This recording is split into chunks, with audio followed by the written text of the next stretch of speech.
I wanted to ask you a bit about Vatican II. Still a source of controversy, certainly in my country. It's been said that a lot of people want Vatican I or they want Vatican III. They're not happy with Vatican II. So you've got the progressives, who kind of go beyond the text of Vatican II. Let's and reinvent the church.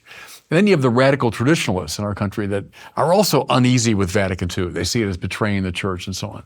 My mentor was Cardinal George of Chicago, and he was always a great man of the council, the texts of the council.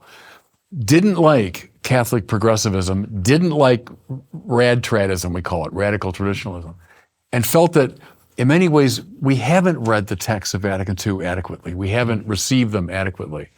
So I'm trying to stand in his tradition on that, that we really can take in the texts of Vatican II and make them a reality. Just curious your thinking about that, of how we've received Vatican II, let's say in the Western churches. Behind this contradictions, there's a splitting of the mentality of the Occidental society, beginning with the French Revolution and the Enlightenment, and so-called progressists and liberals and traditionals and conservatives.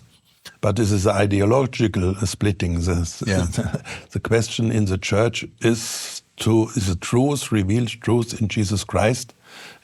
We believe in Jesus Christ, His incarnate Word suffered for our salvation on the cross or not. No? Is it truth or not truth? No? And there is not a third position about it. It cannot be except the half incarnation or not, or incarnation only as a symbol.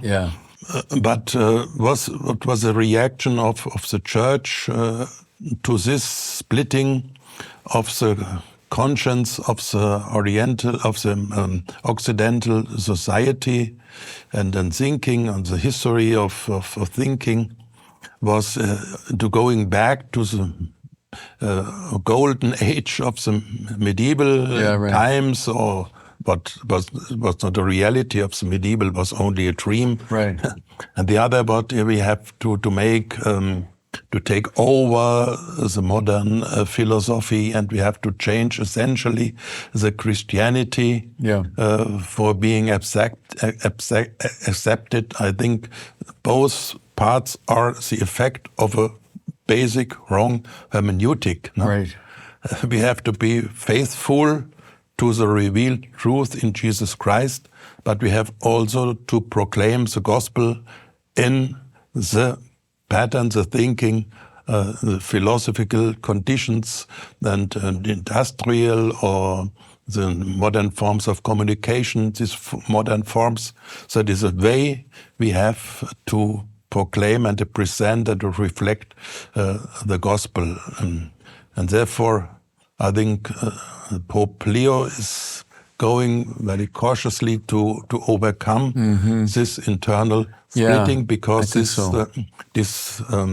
two parties in the church cannot exist different parties. I am belonging to St. Peter, you are of St. Paul, and so the body of Christ is not splitted.